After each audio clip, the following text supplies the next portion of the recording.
incredible husband, Prince Harry, the Duke of Sussex. What if everything you thought you knew about the Invictus Games, and the royals behind it, was a carefully crafted illusion? In a stunning courtroom revelation, explosive documents have surfaced linking Meghan Markle directly to branding invoices, allegedly paid for with funds meant for wounded veterans. And now, with Prince Harry visibly breaking down and Netflix caught in the crosshairs, the foundation built to heal heroes is facing a devastating crisis of trust. How deep does this go? And what happens when a mission of honor collides with a multi-million-dollar PR machine? Stay with us. What you're about to see changes everything. Before we continue, please hit the like button, subscribe to the channel, and turn on the notification bell for updates.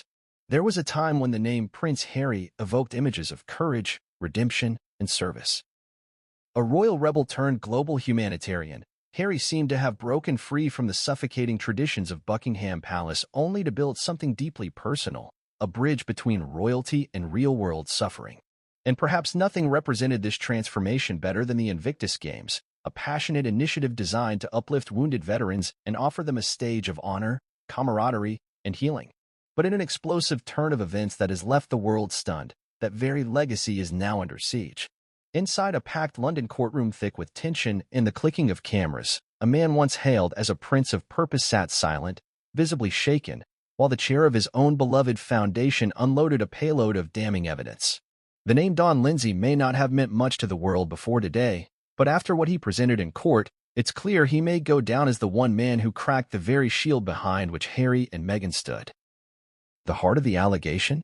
That more than $30 million in charitable funds, donated to support the physical and mental recovery of wounded soldiers, may have been redirected, sometimes subtly, sometimes blatantly, into personal branding expenses tied to Meghan Markle.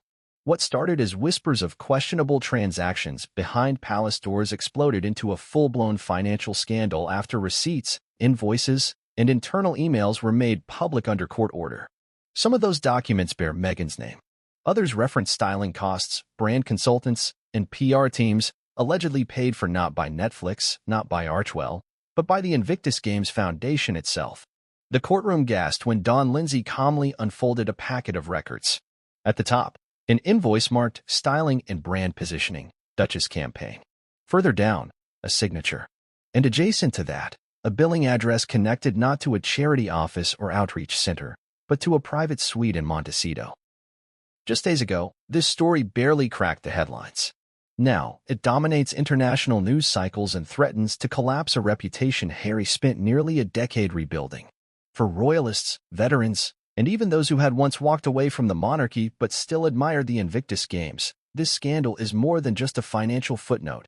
It's a betrayal of values, of mission, and of trust. So how did we get here? This documentary-style expose is not just about numbers on spreadsheets or a bitter courtroom feud. It's a story about legacy, power, and the devastating consequences of trust misplaced. Over the next few chapters, we'll dissect the details of what's being called the Invictus Scandal, tracking its origins, its unraveling, and the emotional wreckage it has left in its wake. But let's not forget the stakes.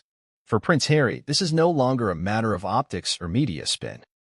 His public identity as a modern royal, a champion of veterans, and a breakaway from palace dysfunction is now under review, not by tabloids, but by judges, forensic auditors, and a deeply betrayed public. And at the center of the controversy stands Meghan Markle, whose past with media, image building, and public relations has always attracted scrutiny, but never with this much legal firepower backing it. This isn't the first time Meghan's name has appeared alongside controversy, of course. From royal rifts to media battles, she has often been accused of leveraging her title to build a global persona. But this time, the allegations strike at the very soul of charitable work, that funds meant to uplift the broken may have been rerouted to uplift a brand. It's not just distasteful, it may be criminal. And make no mistake, this trial isn't going away quietly. Sources inside the courtroom say Prince Harry has been visibly distressed, reportedly slamming his hands on the desk during a heated exchange. One former Invictus board member claims Harry looked like he didn't know where to turn. You could see it, his entire face, red with disbelief. Whether this is a man confronting betrayal or guilt remains to be seen. Meanwhile, Don Lindsay, methodical, unshaken, presented item after item with surgical precision. Former colleagues describe him as a man with little interest in drama and a single-minded focus on accountability. But in this courtroom, that stoic presence has become the narrative engine behind a scandal that may reshape the public's perception of the Sussex brand for good. Viewers, this isn't just another celebrity misstep.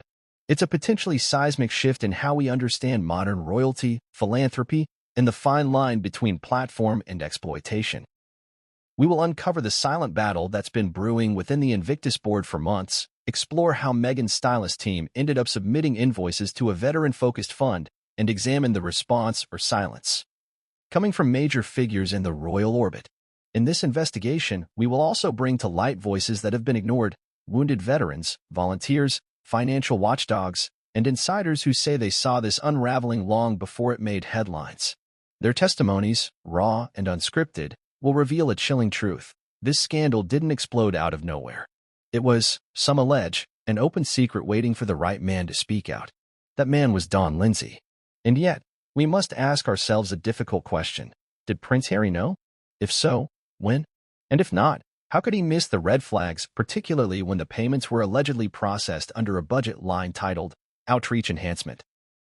Critics now argue that such a euphemism became a catch-all for vague PR activities that had little to do with injured veterans and everything to do with red carpets, photo ops, and international exposure for Meghan's new public identity.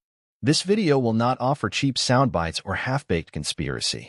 Instead, we will explore, in detail, how an organization built on healing has found itself at the center of a legal firestorm.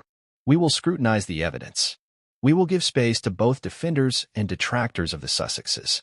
And we will track the emerging ripple effects across the worlds of celebrity philanthropy, royal diplomacy, and public trust. It's a difficult story. It's a painful one. But it is absolutely necessary. Because when the line between charitable cause and personal brand becomes so blurred that even seasoned accountants can't untangle it, someone has to demand accountability. And whether Harry and Meghan intended to cross that line or were swept along by handlers, the world deserves transparency. The veterans deserve answers. And the Invictus Games? They deserve to survive this storm with their mission intact. We're about to dig into one of the most uncomfortable and consequential royal scandals of our time. If you're ready to see what really happened behind closed doors, and why the world may never see Prince Harry the same way again, stay with us. Long before it became the center of financial controversy and legal scrutiny, the Invictus Games was something pure, a symbol of transformation, resilience, and honor. And at the heart of that symbol stood Prince Harry, a man seeking to rebuild not only his identity, but the very idea of what a royal legacy could be. The Games were born not out of pomp or palace decree, but from something far more intimate, personal pain and first-hand experience on the battlefield. In those early days, there was no hint of scandal, no whispers of misuse. There was only one vision: to give wounded servicemen and women a platform to reclaim their strength, dignity, and purpose. The concept began to take shape in 2013, during Harry's visit to the United States. At the Warrior Games in Colorado Springs, he witnessed injured veterans compete with astounding physical grit and emotional courage. There was a man with one leg sprinting faster than soldiers half his age. A woman who had lost both arms still managed to grip a paddle and row with astonishing grace. It was an awakening moment. Harry later confessed to friends that he had never felt so humbled. He saw in those warriors a piece of himself, the trauma, the detachment, the invisible wounds that don't fade just because a uniform is retired. Within a year, the first Invictus Games was launched in London, backed by the Royal Foundation. It wasn't just a pet project or another charity endeavor. It was personal. Harry, who had served 2 tours in Afghanistan, understood the emotional toll of military service in a way few royals ever had. For him, this wasn't just about visibility. It was about healing, both for the competitors and himself. He often described the Games as a vehicle of transformation, not just physically, but psychologically and socially. It was a rare moment when a royal initiative felt truly grassroots. The inaugural event drew in thousands of spectators, international athletes, and glowing press coverage. From the stands, veterans and their families cheered, many wiping away tears. Media outlets dubbed it Harry's masterstroke and the People's Games. Veterans from as far away as New Zealand and the United States praised the event for what it gave them: purpose. Some said they hadn't felt that alive in years. Others said the games had saved them from suicide. There were scenes of competitors falling to the ground in exhaustion only to be helped up by their rivals. Men and women bonded by shared suffering, not divided by medals. The success of that first games fueled rapid expansion. In 2016, Orlando hosted the next edition. By 2017, it was Toronto. Sydney followed. And with each passing year, Harry's role seemed to grow, not shrink. He wasn't content to just show up and wave. He mingled with families, visited athletes in their recovery sessions, and shared in their victories and losses. One video of Harry hugging a blind runner from the UK who collapsed after finishing his event went viral, capturing the very essence of the movement. The emotional gravity of the games wasn't accidental. Every detail was engineered to honor the spirit of the wounded warrior. Opening ceremonies featured wounded service members telling their stories, while closing events focused on hope and rebuilding. The events weren't just about physical prowess but also resilience. Wheelchair basketball, sitting volleyball, archery, each one was a testament to adaptation. To watch a double amputee crush a cycling competition wasn't just inspiring, it redefined what was possible. For millions watching around the world, the games became a symbol of what it meant to endure. But behind all the spectacle was an increasingly complex machine. By 2018, the games had become a logistical behemoth, requiring extensive international coordination, fundraising, and media coverage.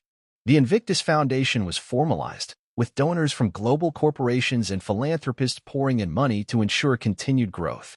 Over time, annual budgets began climbing into the tens of millions. Yet the trust remained strong, because people believed in the mission, and more importantly, they believed in Harry.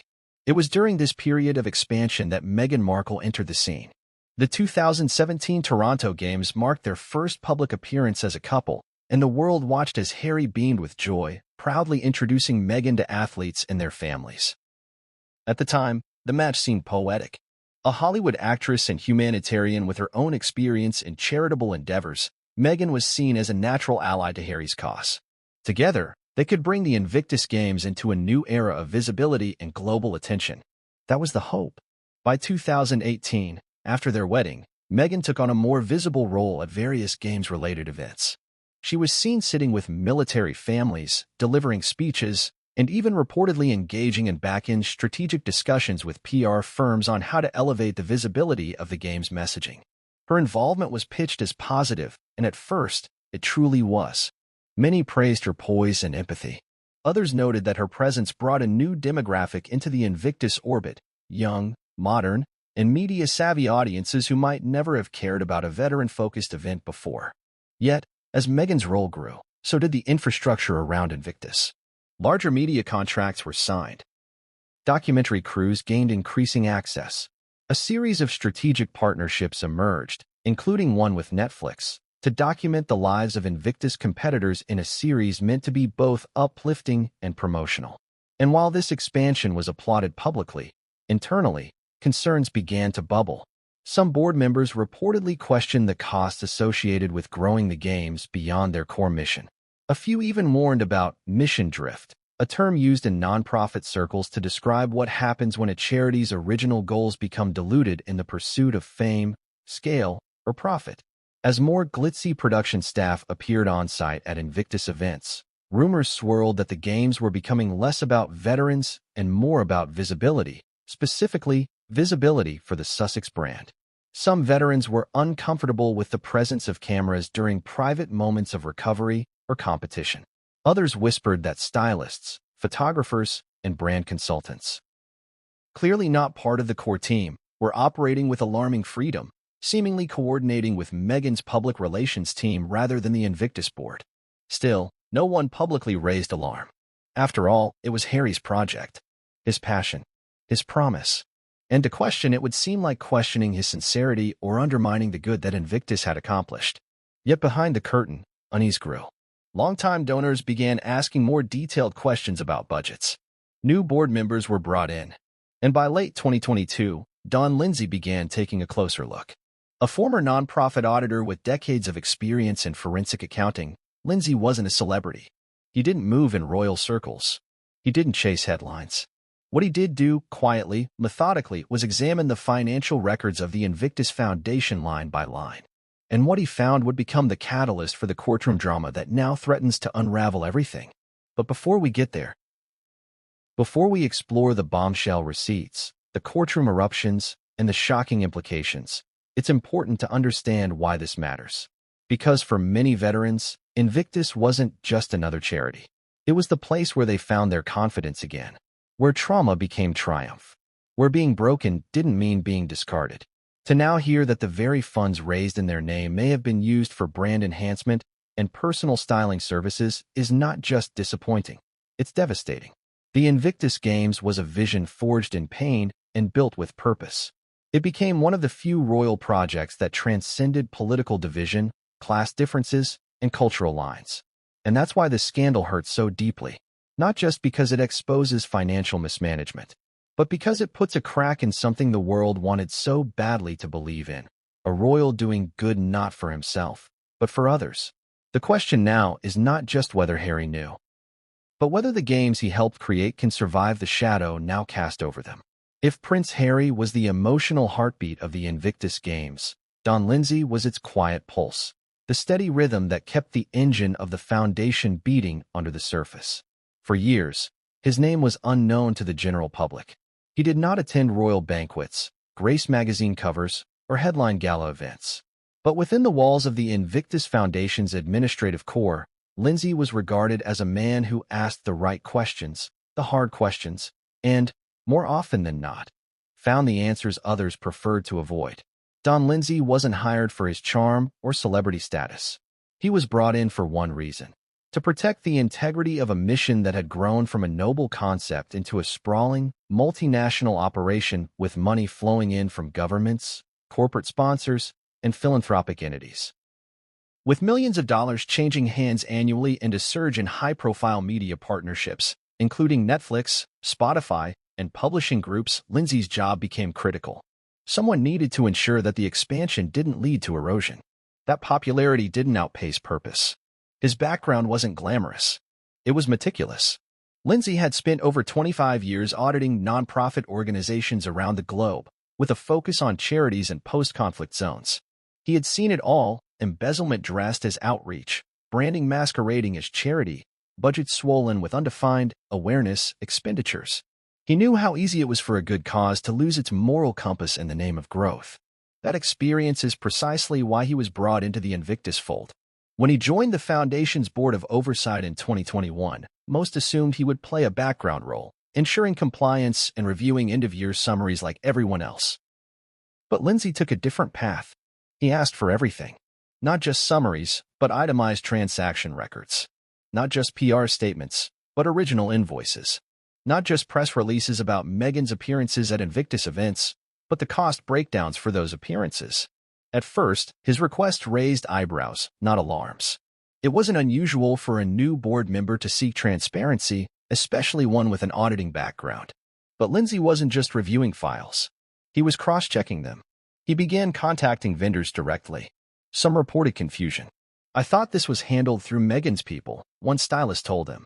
Another vendor, contracted for event optimization consulting, told Lindsay that they had billed services under the Invictus line item but had never worked with veterans directly. That was the first red flag. Lindsay's method was quiet and painstaking. He didn't jump to conclusions or call press conferences. He simply built a map. An invisible trail of money, names, purposes, and receipts. And as he followed it, one uncomfortable pattern began to emerge: an increasing percentage of funds allocated under vague administrative terms, like engagement, visibility, and outreach, appeared to benefit entities either directly tied to Meghan Markle's brand or with past working relationships with her team. What troubled Lindsay wasn't just the spending. It was the intentional obscurity. In well-run nonprofits, budget lines are clear, restricted, and well-documented. Invictus, for the most part, had followed this structure until around the time of its Netflix partnership. That's when invoices began to carry less descriptive language. Client image consulting became a common phrase. Brand amplification appeared on at least a dozen receipts from agencies known for celebrity management rather than charitable work. It was at this point Lindsay began documenting everything. He started assembling what would later be known in court as the Lindsay Packet, a meticulous archive of questionable transactions, vendor correspondence, internal memos, and expense reports flagged for review. One of the most damning entries included a $147,000 invoice for styling, PR consultation, and wardrobe integration billed under an Invictus fund typically used for travel reimbursement for injured veterans. The recipient, a Los Angeles-based consultancy known for crafting brand images for elite Hollywood clients. Meghan Markle was listed in the memo field. Still, Lindsay said nothing publicly. Instead, he approached the executive finance team with questions. Their responses were vague. Some suggested it was all part of cross-platform visibility strategy. Others downplayed the figures. Every large event has hidden costs, one manager said. But Lindsay wasn't satisfied. He asked for approval chains, signatures that had authorized each payment. That's when he found something even more alarming. Several of the transactions bypassed the usual board approval protocols. Instead, they had been pushed through via a fast-track channel meant for urgent medical travel or emergency support for competitors in distress. Why was a fast-track protocol being used to process brand consultant payments? When Lindsay brought this up in a board meeting, he was met with uncomfortable silence. It was only after this moment that the internal divide became clear. There were those on the board who still believed in Harry's vision and trusted his leadership implicitly. They were reluctant to challenge anything associated with the Sussexes, fearing the fallout. And then there were others, like Lindsay, who believed that mission integrity trumped loyalty, no matter whose name was attached. Lindsay submitted a formal request for an independent audit. It was denied.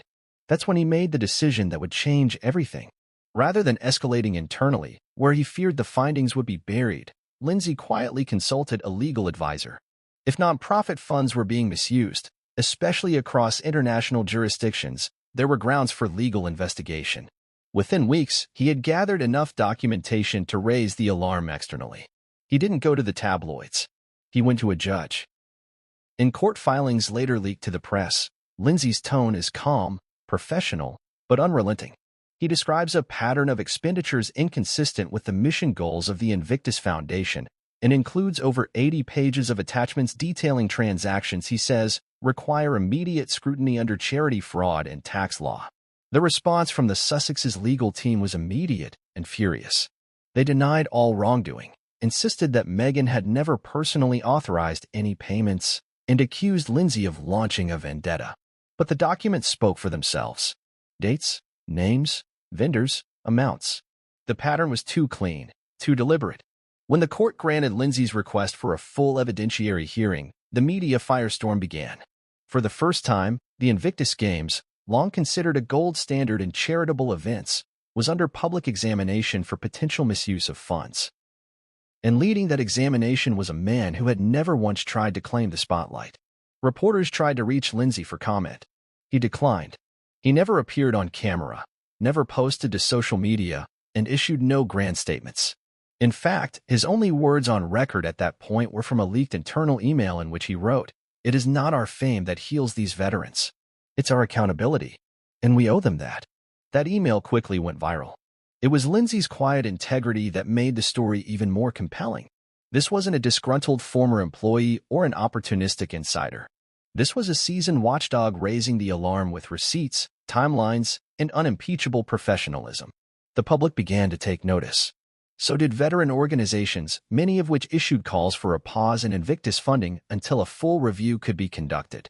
Inside the Sussex camp, pressure mounted. Harry, who had largely stayed out of the day-to-day financial operations, reportedly confronted senior staff about the emerging details.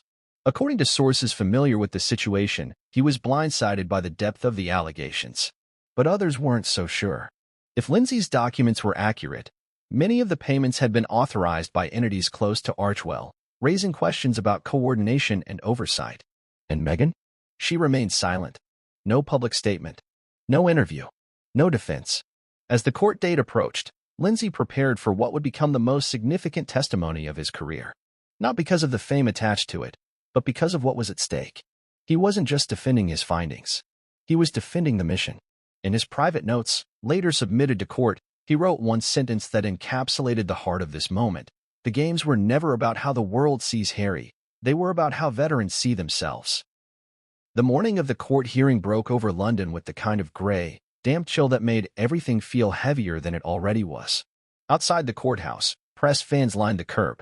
Metal barricades kept eager photographers and reporters at bay, though their long-lens cameras strained over the edge for even the faintest glimpse of movement inside. The energy in the air was unmistakable, restless, electric, like a storm just before it splits the sky open. By 8 a.m., crowds had begun to form. Some held signs in support of Harry, still believing this to be another media witch hunt.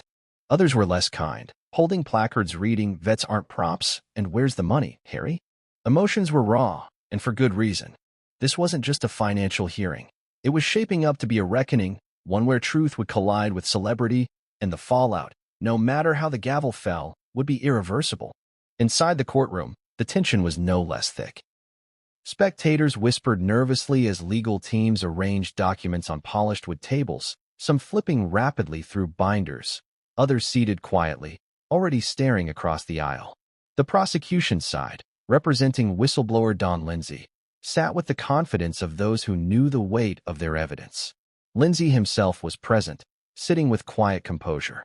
No nods to the cameras, no theatrics. Just a man in a gray suit, holding a pen, his expression unreadable.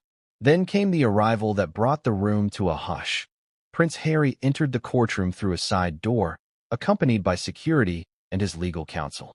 Gone was the confident, beaming public figure seen at Invictus events. What emerged instead was a man with tight shoulders, a tense jaw, and eyes that scanned the room as if expecting an ambush. He didn't look left or right. He didn't wave or smile. He walked directly to his seat, sat down, and stared at the table in front of him. The judge entered moments later. Silence. The room rose, then sat in unison. The formality was familiar, but the stakes were not. The lead prosecutor stood and launched the opening statement with measured intensity. "This case is about accountability," he began. "It is about whether charitable funds, donated in good faith by individuals and institutions to support wounded veterans, were misused to benefit private interests. And it is about the integrity of a public figure who has built much of his modern identity around that charitable cause." The judge nodded once, signaling for the proceedings to begin. What followed in the next 90 minutes would send shockwaves not just through the courtroom, but across social media, royal circles, and international newsrooms. Don Lindsay's legal team introduced the first exhibit. A digital projection screen illuminated behind the prosecution table. On it, a spreadsheet labeled 2022 Q4 Invictus Marketing Expenses. It appeared innocuous at first glance. A list of line items, vendors, amounts. But then the breakdown began. Line item 18, styling and image enhancement, $87,500.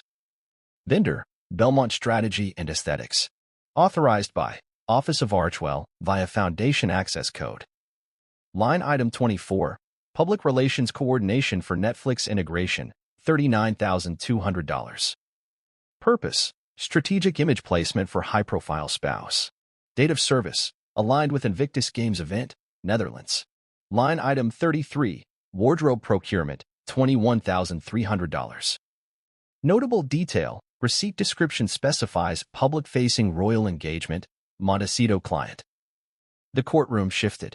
People sat straighter in their seats. Reporters typed faster. Then came the real eruption. The prosecution presented a separate invoice submitted to the foundation through a PR intermediary firm, dated just 2 weeks before the 2022 Invictus Games. The invoice included 4 detailed entries. Hair and makeup services, luxury gown fittings, brand integration photography consultations, and speech narrative development for an individual listed only as DSS.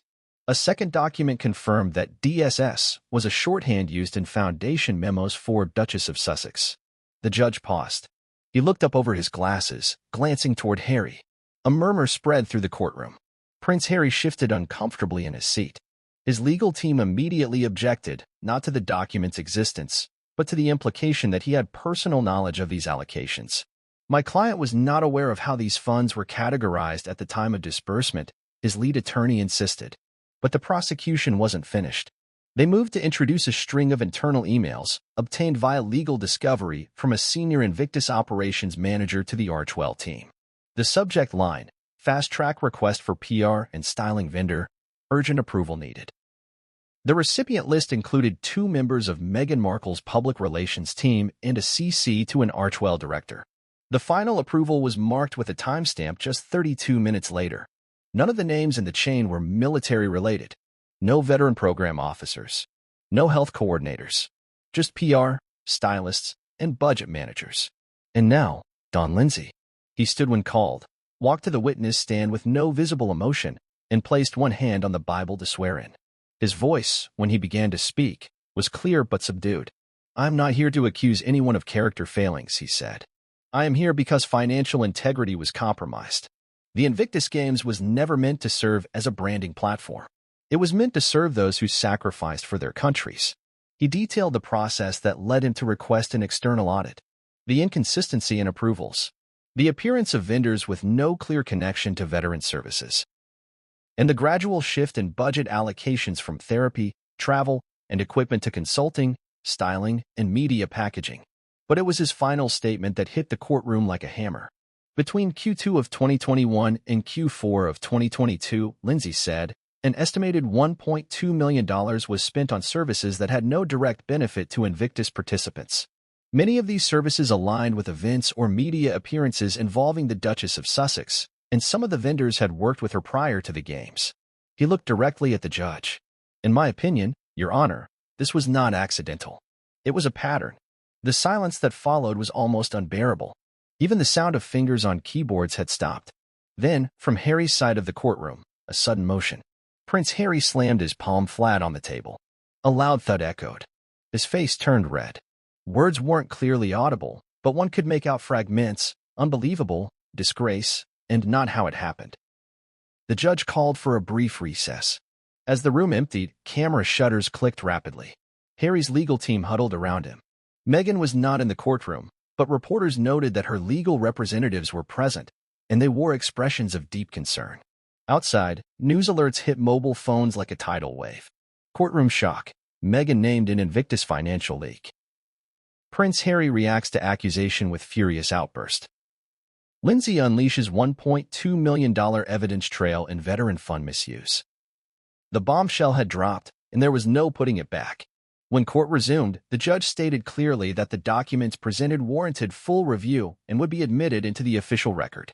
A request was made to subpoena additional communications between Archwell, Netflix, and Invictus administrators to further investigate the nature of these expenditures. The implication was clear: this was no longer a hearing. It was becoming an investigation.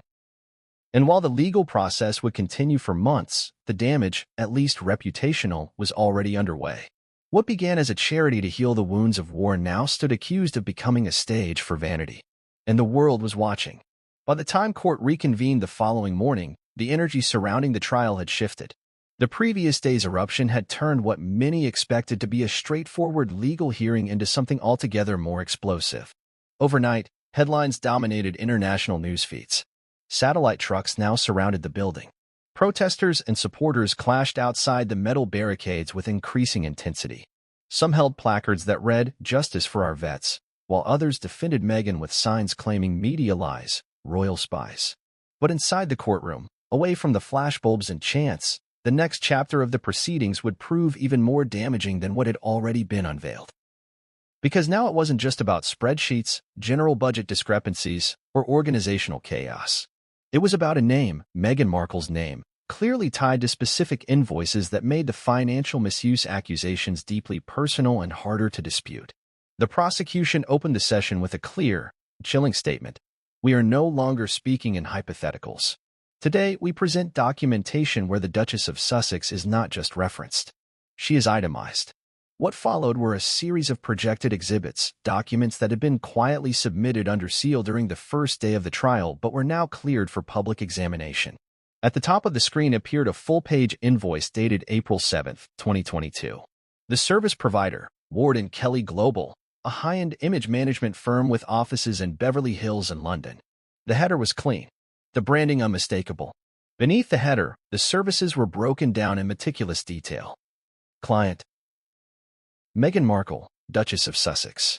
Services rendered: strategic image realignment and soft diplomacy persona crafting. Wardrobe curation and fittings for televised appearances. speech writing support for nonprofit keynote, on-site styling during Invictus Games opening ceremonies. Total, $112,980. Billed to Invictus Games Foundation, Special Outreach Fund. Gasps rippled through the courtroom. The figure itself was staggering enough. But it was the directness, the absence of euphemisms, the specific mention of styling and public image, the clear naming of the client, that brought the room to a stunned standstill. There was no plausible deniability. There was no coded language or vague reference to services rendered for an unnamed public figure. This invoice said what it meant and meant what it said. Meghan Markle had received extensive brand support services, and the Invictus Games had footed the bill. The defense team shifted uncomfortably. Their spokesperson objected almost immediately, claiming the document's inclusion lacked context, that the services provided were part of a larger media initiative meant to promote the games themselves. But the judge allowed the invoice to stand, noting the specificity of the billing and its classification under the Foundation's Restricted Outreach Fund. More documents followed. A second invoice, this time from a luxury fashion consultant in Milan, dated March 2022, listed designer fittings for Invictus appearances, custom wardrobe planning, personal brand color analysis. Total, $41,200. Client name, HRH Meghan Markle. Again, the payer listed was not Archwell. It was not a personal account. It was the Invictus Games Foundation. The prosecution took their time laying it all out. Each document was accompanied by internal email chains, vendor confirmations, and cross-referenced payment approvals. One email, sent from a director at Archwell to the finance coordinator at Invictus, read, "Please fast-track the MK wardrobe invoice under the special ops line, per usual. No delays. She needs confirmation by Friday." The phrase "per usual" caught everyone's attention. It suggested this wasn't a one-off error or clerical oversight. It was procedure, routine, normalized. And then came the most incendiary evidence yet, a billing summary for a full media coaching retreat held in Montecito in February 2022, just 6 weeks before the Invictus Games that year. The invoice, totaling $67,000, listed Meghan Markle as the recipient of services. Among the line items were intensive media coaching, voice control and emotional modulation for keynotes, interview posture and response management, archetype branding and audience-targeted tone analysis. The payment was made in full by the Invictus Foundation under the budget line Ambassador Engagement. This time, there was no objection from the defense. None that could hold water. The judge narrowed his eyes as he leaned forward slightly. "Counsel, does your client acknowledge the accuracy of these documents?" he asked. The defense team huddled before responding. "We do not dispute the authenticity of the invoices," came the answer, measured and cautious. "However, we maintain that the services were intended to promote and support the games by leveraging the public profile of the Duchess." The courtroom buzzed at that. The justification was heard clearly. But so was the underlying message. The funds were indeed spent. Meghan's name was indeed on the paperwork.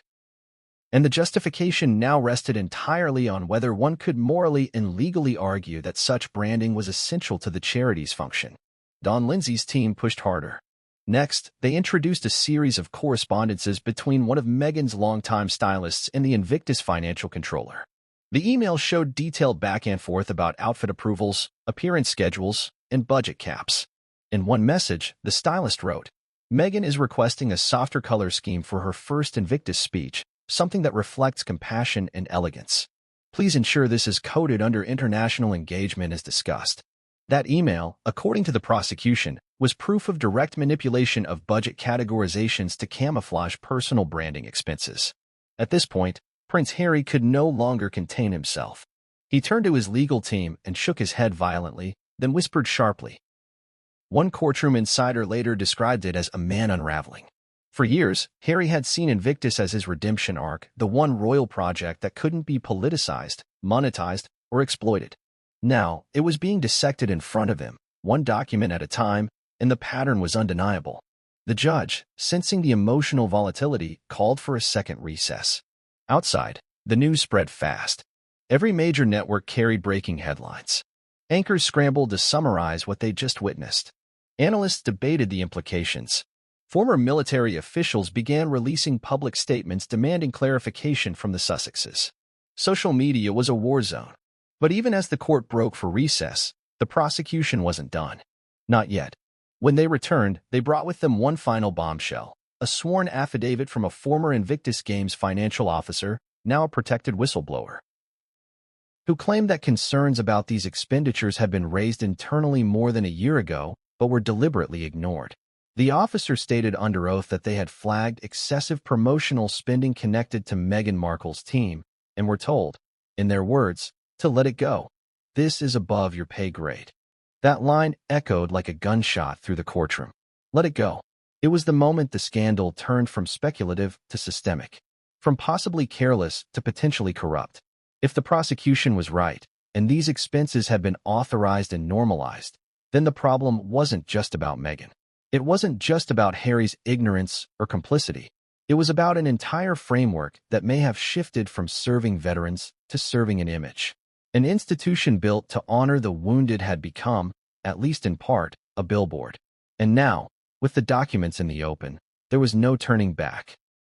The third day of court was colder, wetter, and somehow heavier than the previous two. The rain pelted down over London like judgment itself, soaking the sidewalks and fogging the courthouse windows. Outside, the number of protesters had nearly doubled. The mood was no longer electric, it was hostile. Supporters of the Invictus Games, many of them former military personnel, stood shoulder to shoulder with signs that no longer questioned. They accused. Inside the courtroom, the atmosphere had also transformed. The tension was not merely procedural now. It was personal. Prince Harry arrived flanked by two security agents. He wore a charcoal gray suit and a navy tie. His eyes were darkened by fatigue, shoulders slightly hunched. Those close to him whispered that he hadn't slept well, if at all. He no longer stopped to acknowledge court staff, no longer exchanged formal greetings. He simply entered, sat, and stared. What was about to unfold would push him to a breaking point. As proceedings resumed, the prosecution announced its intention to read a sworn statement from a second whistleblower. The room sat up. This witness, they explained, had worked directly with the Sussex team during the 2022 Invictus Games and had access to internal planning documents that included joint planning sessions between Meghan's brand advisors and the Invictus marketing staff. The document was long, nearly 12 pages, but the highlights read like detonations. The statement alleged that during a preparatory meeting in March 2022, a Sussex advisor had outlined what they called the dual benefit strategy. The goal, according to the statement, was to align Meghan's rebranding campaign with the core storytelling themes of Invictus to amplify public impact. In plainer terms, it suggested the Invictus platform had been intentionally used as a springboard for Meghan's personal image overhaul following the backlash from royal fallout and media criticism. The whistleblower noted that while Harry was not always present at those meetings, his signature did appear on multiple approval memos. One of them included the greenlighting of a joint initiative that merged Invictus media assets with content for a then-upcoming Netflix documentary. The memo was signed in May 2022, just weeks before the games began. The courtroom fell silent as the judge examined the document. Harry sat motionless, his gaze fixed forward. But a tremor had crept into his left hand, barely noticeable unless you were looking closely. His jaw flexed and unflexed as though chewing invisible bitterness. This wasn't just another day of embarrassment. This was the day he realized the walls were closing in. And then came a moment that no one in the room would ever forget. The prosecution displayed a side-by-side image on the courtroom projector. On the left, a promotional photo from the Invictus Games showing Meghan comforting a young veteran in a wheelchair. On the right, the same photo used in a promotional pitch deck circulated by her PR firm to potential brand partners, clothing lines, cosmetic companies, speaking agencies. The pitch explicitly touted her humanitarian image and mentioned her association with internationally respected platforms such as the Invictus Games. The implication was devastating. This was not just an image used to celebrate a cause. It was a commodity, a tool to build market value. And the bridge between the veterans' suffering and the Duchess's commercial aspirations had been the very foundation Harry had created to help heal the broken. Harry's hands clenched into fists. His legal team leaned in, whispering furiously, but he didn't seem to hear them. His eyes locked on the photo. Seconds passed. A full minute, maybe more. And then, without warning, Prince Harry slammed his hands down on the table. The crack of wood echoed through the room. He stood abruptly, his chair screeching backward. Faces turned. The judge banged his gavel once, firmly. "Your Highness," the judge said in a low, measured voice, "you are required to remain composed in this courtroom." But Harry was already speaking, low, intense, barely restrained. "This wasn't how it was supposed to be," he muttered, not to the judge, but seemingly to himself. "This wasn't what I fought for." He looked to his lawyers. "They told me it was support for the games, that it was helping them grow." There was no outburst of profanity, no screaming, just a man unraveling in full view of a room that could offer him no reprieve. The judge, seeing the emotional breakdown unfold, called for an immediate recess. As court officers moved to escort Harry out of the room, reporters scribbled frantically. Phones buzzed. Outside the courtroom, word traveled fast. Prince Harry breaks down in courtroom after damning evidence. Emotional collapse. Harry reacts to Meghan's Invictus brand invoices. From royal soldier to legal storm. The fall of Prince Harry's safe haven.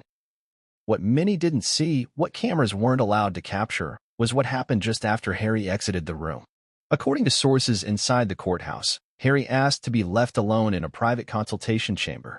He stayed there for over an hour. One staff member reported hearing a muffled voice, then the sound of something heavy hitting a wall, possibly a legal binder or chair. When his legal team finally re-entered, Harry reportedly said only one thing: "I trusted everyone." He didn't return to the courtroom for the rest of the day. Back inside, Don Lindsay was recalled to provide clarification on 2 documents introduced earlier. Though the courtroom had lost its main focus with Harry's exit, the weight of the evidence continued to press down. Lindsay detailed how the invoices had been routed through different departments and often coded under misleading titles. He explained how requests for review were delayed or ignored. But most critically, he reiterated that no single individual bore all the responsibility. "It is the system that failed," he said. But the system was led by people. As the day came to a close, the court clerk announced that proceedings would pause for a weekend recess to allow both legal teams time to prepare for the next phase. Testimony from external vendors and further analysis of how funds were categorized under both UK and US charity law. But for Prince Harry, the damage had already been done. His emotional collapse wasn't just a headline. It was a mirror held up to the world, showing a man who had tried to outrun his past, rewrite his future, and redefine his purpose, only to realize, perhaps too late, that the very thing he built was being used for reasons far beyond his control. As the courtroom reconvened the following Monday, the energy had shifted again, but this time, it wasn't crackling with anger or tension. Instead, it felt like the calm after a hurricane, eerie and still, as if the room itself knew that the center of the storm hadn't passed but had simply repositioned itself. The media frenzy over Prince Harry's emotional collapse had reached a fever pitch during the weekend break. Footage of him walking out of the courthouse, lips tight, eyes hollow, had been replayed across news channels and social media in slow motion, dissected by body language experts and opinion panels. Some empathized, saying the prince was a man finally reaching his breaking point under the weight of betrayal and pressure. Others were far less forgiving, calling it the unraveling of someone who had looked the other way for too long. Now, with Harry absent from the courtroom once again, all eyes shifted to the woman at the center of the scandal, Meghan Markle. She entered quietly, flanked by 2 female aides and her legal counsel. She wore a fitted black dress under a beige coat, her hair pulled back in a neat bun. She said nothing to the press waiting outside. She gave no glances to the cameras or the crowd. And as she stepped into the courtroom and took her place, she carried herself with a composed, almost unreadable calm. But what was most notable wasn't what Meghan said or did. It was what she didn't. Throughout the morning's proceedings, she sat silently, only occasionally whispering to her attorney or jotting a note. Her expression remained impassive, a mask so unchanging that it drew more scrutiny than if she had been openly defensive. Some saw it as dignified restraint. Others saw it as calculated indifference. The prosecution resumed its case by presenting the remaining series of invoices and internal communications, this time focusing on the financial structures that linked Meghan's brand advisors directly to the Invictus Games budget. These were not speculative connections. They were contractual relationships backed by signatures, bank statements, and scheduling logs. One document stood out among the pile, a calendar entry from an internal Archwell operations system, detailing Meghan's itinerary for the week of the Invictus Games in The Hague. The entry explicitly categorized several events not as charity appearances or Invictus engagement, but as brand filming window, and image capture block. To some in the courtroom, this might have sounded like industry jargon. But to those familiar with media production, the language was clear. These entries were not just planning tools. They were indicative of a dual-track strategy. One part public charity work, the other part private image development. And yet, Meghan said nothing. When the judge offered her legal team the opportunity to respond to the documents or make a statement on her behalf, her attorney declined, saying simply that the defense would address everything at the appropriate time. Observers began to notice the pattern. No rebuttals, no clarifications, no emotional pleas. Just silence. Some believed this was a legal strategy, a way to avoid self-incrimination or creating more fodder for the press. Others speculated that Meghan's team believed the evidence, while damaging, was still open to interpretation and could later be reframed. But to the average viewer, following the case online or through television recaps, the silence began to speak louder than any defense. The court then turned its attention to a series of emails between Meghan's stylist and a high-ranking Invictus official. In one of the exchanges, dated February 28, 2022, the stylist asked whether there would be additional funds available for wardrobe expansion ahead of Meghan's arrival in Europe. The reply from the official read, "Yes. We've secured another $75K under discretionary promotions. Run it through as before." This reply ignited quiet murmurs in the courtroom. Once again, Meghan's name wasn't in the reply, but the context left little room for ambiguity. This wasn't a matter of coincidence. It was a pattern, systematic and repeated. Don Lindsay was called again to the stand to clarify the scope of discretionary budgets within Invictus. He explained that these budgets were historically used for last-minute travel emergencies, venue changes, or competitor accommodations, never for high-profile wardrobe or image consulting. It was not meant to be a piggy bank for external branding, he stated firmly. Throughout all of this, Meghan remained still, fingers laced in front of her, her gaze fixed on an indeterminate point just beyond the judge's bench. When asked by reporters outside the courtroom about her demeanor, one court insider said, "She looks like someone who rehearsed the silence." The remark was not meant to be cruel, but it captured a truth that more and more people were beginning to feel. The silence was deliberate. Back inside, the judge acknowledged the mounting pressure around the case and warned both legal teams to keep proceedings focused and factual. But even he could not help but note Meghan's continued lack of response. "Mrs. Markle," he said directly during a mid-session break, "you are under no obligation to speak. But should you choose to clarify anything being presented, the court is willing to hear it." She responded only with a subtle nod. It wasn't until late afternoon that the defense offered their first substantive statement on her behalf. While the Duchess of Sussex does not contest the existence of the invoices, her attorney began, she wishes to make clear that decisions regarding allocations, payments, and vendor usage were handled by operational staff and finance departments, not by her personally. Any inference that she directed or orchestrated those expenditures is speculative and misleading. The courtroom listened in silence. It was a carefully worded statement, deliberately separating Meghan from direct responsibility. But what it did not do, what it carefully avoided, was addressing the deeper question behind all of this. If she didn't direct these expenditures, did she benefit from them? And if she did, was it appropriate? That silence lingered. Outside the courthouse, reactions grew increasingly polarized. Some commentators argued that Meghan was being unfairly targeted, treated as a scapegoat for operational failures and systemic oversight. Others pushed back hard, saying this wasn't about gender or media narratives, it was about money, about ethics, about veterans. And perhaps most tellingly, the veterans themselves began to weigh in. Several past Invictus participants published a joint open letter addressed to both Harry and Meghan. In it, they wrote, "We came to Invictus to heal, to prove we were more than our wounds. We trusted that those leading this movement were protecting us, not using our stories as backdrops. If even a portion of these allegations are true, then we deserve an explanation, not silence." It was the kind of statement that pierced through legal nuance and reached the human core of the controversy. And it hit Meghan hardest where it counted: credibility. By the end of the day, no additional evidence had been presented. The court recessed with plans to examine third-party vendor testimonies in the next session. But Meghan's quiet presence had left its mark. Her silence was not interpreted as strength. Not this time. It was, increasingly, seen as evasive. She had walked into the courtroom with composure, but she left it with a cloud, not because she had stumbled or shouted or protested, but because she hadn't.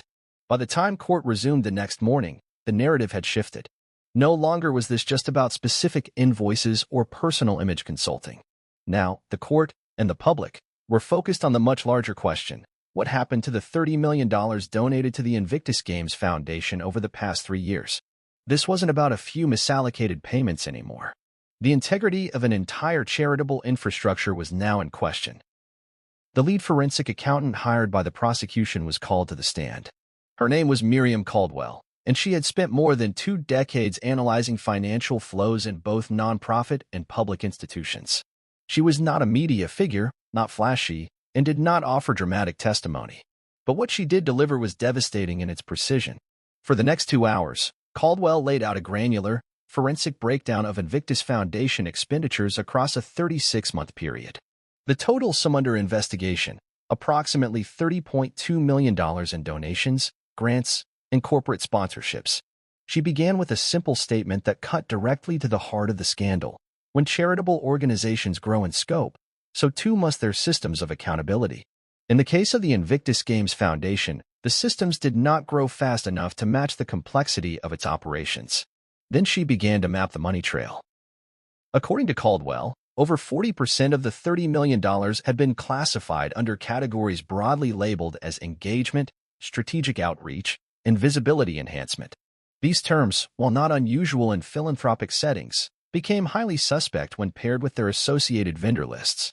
Among the most glaring issues: over $3 million paid to branding consultants, many of whom had long-standing relationships with Meghan Markle's personal team.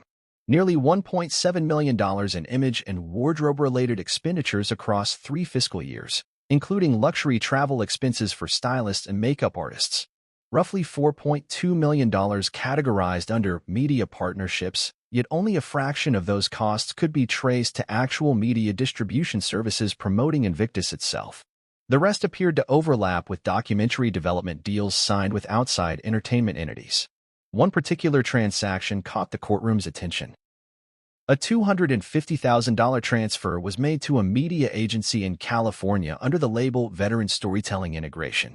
However, when the agency was contacted during the audit, they reported that their primary role had been to shape narrative consistency across Meghan Markle's appearances, not to work directly with veteran participants or programs.